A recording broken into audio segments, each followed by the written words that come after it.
Merhaba arkadaşlar, videoma hoş geldiniz. Bugün menümüzde çok sağlıklı ve besleyici ve çok lezzetli bir ton balığı salatası var. Malzemelerimiz gördüğünüz gibi bir konserve kutu ton balığı, bir avuç kadar ceviz. Büyük bir salatalıksa yarısını kullanacağım çünkü 2 kişilik yapacağım bugün. Bir avokado, bir tutam roka, yarım soğan ve yarıma yakın limonun suyu. Bakın gerçekten çok harika oluyor. Bu da devamı.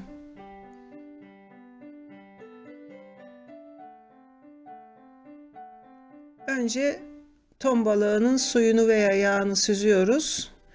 Burada bir konserveden biraz daha fazla ton balığı var. 200 gram civarında. Ve çatalla şöyle büyük parçalara ayırıyoruz çok ezmeden. Yarım soğanı ince ince doğruyoruz.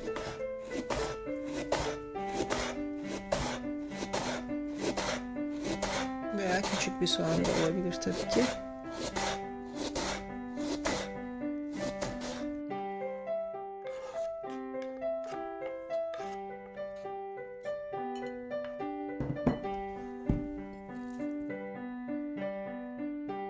Bir tutam roka. Roka salataya çok güzel bir tat veriyor. Taze bir tat. Çok fazla inceltmeye gerek yok.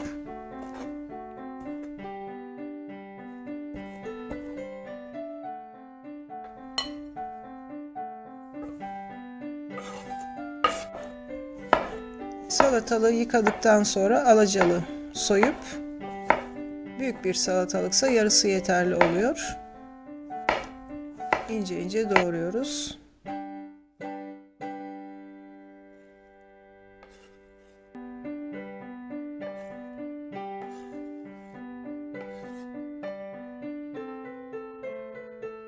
Bir avokado kullanacağım demiştim. Avokado bildiğiniz gibi omega yağlar açısından çok zengin ve çok lezzetli bir tadı var ayrıca. Salatalara çok güzel yakışıyor. Çok küçük parça halinde değil de şöyle iri parçalar halinde doğruyoruz.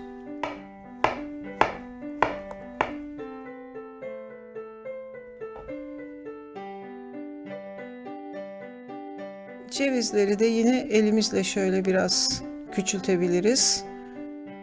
Ceviz de salataya çok güzel bir tat veriyor. Biraz tuz ekliyoruz.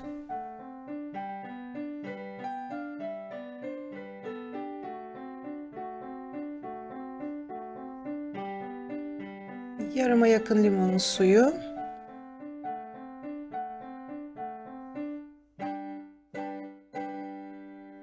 Ve biraz zeytinyağı gezdiriyoruz.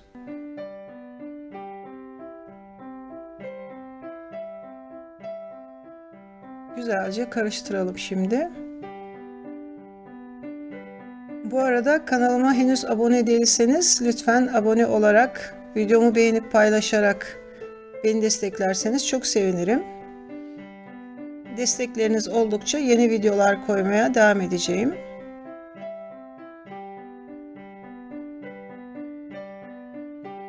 Gördüğünüz gibi harika bir salata oldu. Tadı da çok güzel oluyor.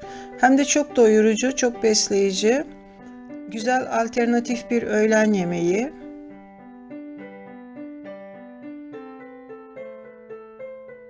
Hem de kalorisi oldukça düşük. Biraz daha zeytinyağı gezdiriyorum. Zeytinyağı sebze ve meyvelerin vücudumuzda vitaminlerinin alınmasını sağlıyor. Sağlıklı yağlar daha doğrusu. Harika oldu. Mutlaka denemenizi tavsiye ederim. Gerçekten çok beğeneceksiniz eminim. Alternatif bir öğlen yemeği hem de düşük kalorili unutmayın. Ama izlemeye devam edin. Videomuz henüz bitmedi. Şimdi diğer kalan yarım kutu ton balığını ekliyorum. Yine bir tutam roka.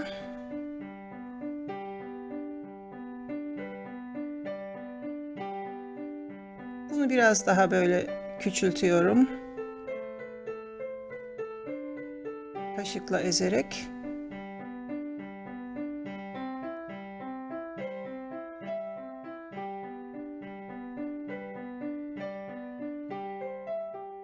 Şimdi biraz mayonez kullanacağım. Güzelce karıştırıyoruz.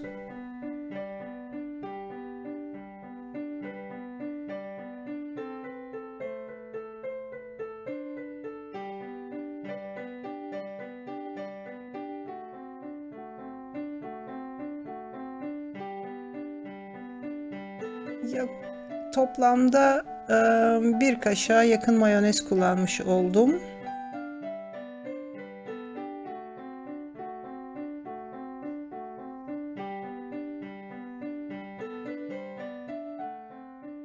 Ton balığı bildiğiniz gibi çok kuru bir balık. Biraz yağ veya biraz mayonez kullanmak gerekiyor. Biraz tuz ekliyorum. Ve karabiber.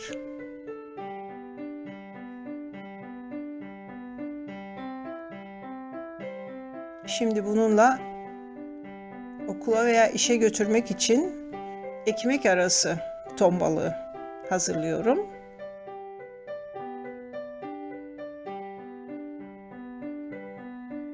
Çok sağlıklı bir öğlen yemeği.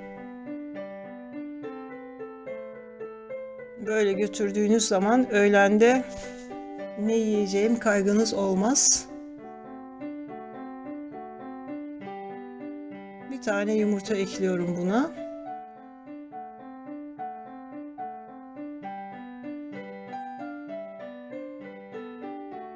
Arzuya göre, ihtiyacınıza göre 2 yumurta da ekleyebilirsiniz tabii ki.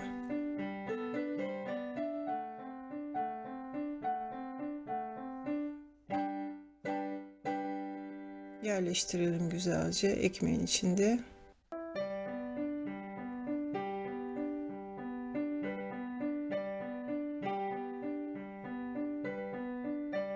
Ve üzerine yaptığım salatadan ekliyorum. Şöyle bolca koyuyorum. Evet. İşinizi çok kolaylaştıracak harika bir öğlen yemeği. İşe veya okula gidecekseniz veya dışarıda uzun süre işiniz varsa veya yolculuğa gideceksiniz. Süper. Hem sağlıklı hem de çok lezzetli. Şöyle güzelce paketliyoruz. İzlediğiniz için tekrar çok teşekkür ediyorum. Diğer videolarımda da görüşmek dileğiyle. Sağlıkla kalın diyorum. Hoşça kalın.